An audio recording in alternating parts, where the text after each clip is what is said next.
Good morning and greetings from Northumberland. It's Monday, the 8th of March. It's a rather damp morning. It's just before sunrise, and we've moved slightly earlier because we're doing something that we haven't done many weeks in the last year, and that is to get a 15-year-old off to school, or at least to get the bus for 8 o'clock.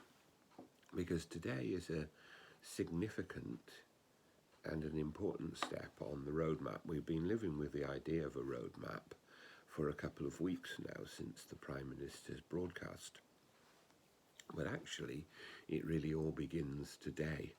Some of the preparation work has been done magnificently with everybody trying hard in lockdown, and our NHS staff doing a fantastic job in getting the vaccinations out. I, for one, didn't expect to have had my first vaccine by this point in the year. But so many people have, indeed most people over 55 are being invited for a vaccination from this week. And so we move forward to this significant step, the return of children to school in a substantial way. Of course, the schools, and particularly the teaching staff, have been doing a marvellous job week in and week out, running skeleton school for essential workers' children, for children who need special help, and trying to teach children through the internet and through computers.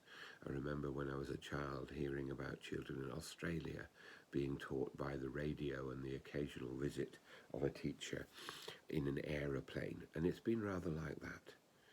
But today the kids go back.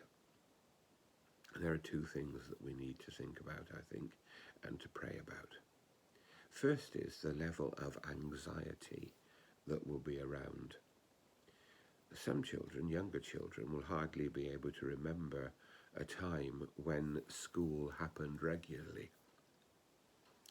And so there'll be a big leap. And even older children who have a long history of school will be facing something that they've got very unused to in almost a year. So we need to think about kids, and we need to think about teachers, and we need to think about all those other people who support the life of the school and hold them in our prayers. Because let's make no mistake about it, the success of this first major milestone on our roadmap is of crucial importance. It's of crucial importance to our kids, and it's of crucial importance to us as a society. The return of children to school in different circumstances last September made a big impact, and many would say was partly responsible for the leap in COVID cases, that leap that caused so much trouble through the autumn and the winter. So we pray for all those who will be seeking to make this return to school a safe experience and a positive experience for our children. And today, I'm sure that should be the main priority of our prayers. Just on a note about the sort of arrangements in this benefice, I'll be writing to the PCCs today with an outline plan, which is, if you like, 2 stages in a roadmap. The first stage will be how we approach Holy Week and Easter, and the second stage will be how we approach the months of April, May and June. That will take us to the point where on the government's plan, most of the restrictions should then be lifted.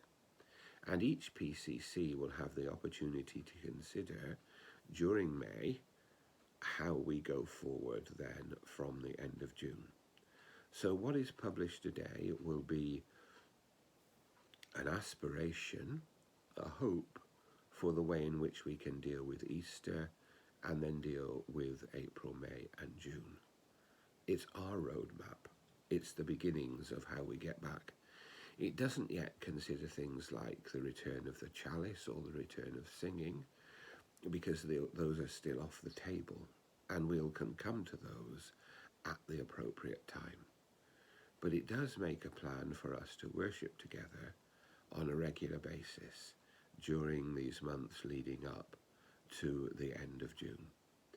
And I will be sharing it with the rest of the benefice a little later in the week.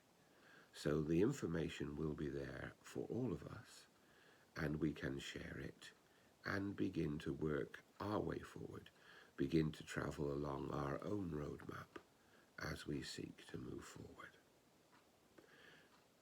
But as we move forward as a nation and as a benefice, let us above all pray that God will bless us and keep us in this next stage of our journey. God bless us all.